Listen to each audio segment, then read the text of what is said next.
No matter the recipe, you can't have authentic hummus. Even if you add that bit of yogurt that I always tell my friends to do, adding yogurt does not make your hummus authentic, it just makes it taste better. You can't have authentic hummus by asking me for a list of ingredients, because it's not about exactly how much garlic it needs or whether you ground the chickpeas yourself. It's not about the recipe. It's about treating hummus like a weekend luxury. It's about knowing the very man selling it to you probably could not afford it. It's about the very first time your parents trusted you with 25 lira and asked you to buy some hummus for breakfast. And you tried really hard to be confident walking into the shop, settled in the line casually amongst older men, and when it was your turn to order, you tried to speak up. Naskila hummus min ba'd iznak, but the words barely stumbled out of you. It's about the times you begged for a shawarma sandwich, but parents would not budge, simply too expensive. It's about the first time you shared some falafel with your friends after school as a teenager and got in trouble for being late. It's about the avalanche of memories, something as small as the smell of hummus can bring. It's about the uneasy feeling I get when you bring hummus to a potluck and then ask me, is this close to the real thing?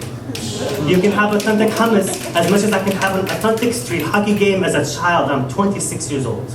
You can have authentic hummus as much as I can go around on Halloween, knock on doors and ask for candy like I'm 4 feet tall. I am 5'8", and I can't, because I did not grow up here. When I packed all of my life into a suitcase that was bursting at the seams and settled in Canada, I brought who I am with me. I brought my recipes with me. I brought my roots with me. And for a decade, I cared for my roots. Weak and vulnerable, for a decade, I nurtured them until they grew strong, until they learned the textures of new soil, until my tongue mastered the curves of another language, until I started writing poetry in English, until my body started to love sweater weather, until my memories changed, remolded to the new world around me, but I still have trouble telling you I had an authentic Canadian breakfast today.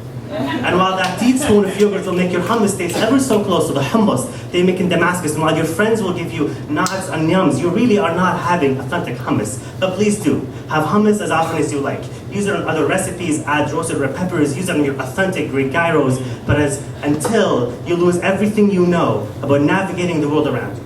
Until you develop brand new tools to suit a country across the globe, until you lose some of who you are to come closer to fitting in, until then, you can't have authentic hummus.